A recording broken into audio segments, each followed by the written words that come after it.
Hey, this is a little video that we're making on the installation of the gear in the CARF Corsair, just to give you folks some tips on things that we've learned over the years on these. You want to take over, Brian? Yeah. The big thing about the gear is it's got to go as far forward as you can make it. Because right now this one's fully retracted, and if you get a picture of I can see right of down. where that gear hits, Yeah, move it again like you did to show it hits forward and aft. It Move almost move hits the wing strut. See how much there's absolutely It's tight. almost no play in there. Yes. So you don't have much room to spare. If You have no room to spare, and to get it as far forward as you can, you got to do some grinding on the gear. You got to grind down here. You got to grind up here, and actually sometimes you got to grind the inside of the bay, but don't go through the skin. right. And with this one, you're going to have to put a 16th or an 1/8 inch shim on the front, because if it's all the way forward, there's not enough height in the wing to mount it. It would go through penetrate the this it'll top go skin. through the top skin. Yeah, that's why you have to shim here, Right. which also pushes the wheel down. And it in helps. the back. It helps to push the wheel down when it is fully retracted.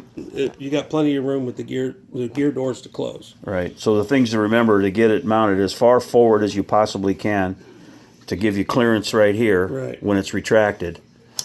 And if you don't, then what you wind up doing is taking off material on the spar, Right. for that clearance. You'll have to take. You have to grind the spar down to get it to. Which it's better to take some aluminum off of here, Yes. where it isn't needed, than to take material off the spar.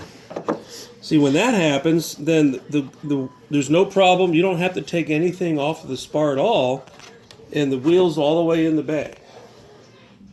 And you're saying if it touches If here, it doesn't right matter. there, it doesn't. That's best. That's the way you want it. Okay, so it just barely touches the spar when the strut's all the way down and retracted, and then you got plenty of clearance room for the gear doors. for here on the gear doors, and you got it far enough forward so you don't have to take any material off of here. Right. Okay. You may have noticed these are converted to electric by down and locked. We do that on all of them, and just thought that might be helpful. A few things that you need to look out for. Well, I've seen people. Anything else? Has problems in the past getting these. Yeah, we've had them in the shop where people have mounted them back too far, and then you wind up having grinding to grinding the spar to make clearance for that structure down there. And that's true whether it's electric or air. I mean, either way, that piece is on there. That piece is going to be there. Yeah, Yes. so that doesn't matter.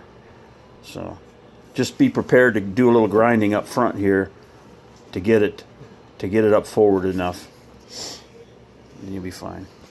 Okay. Thanks, Brian. Yep.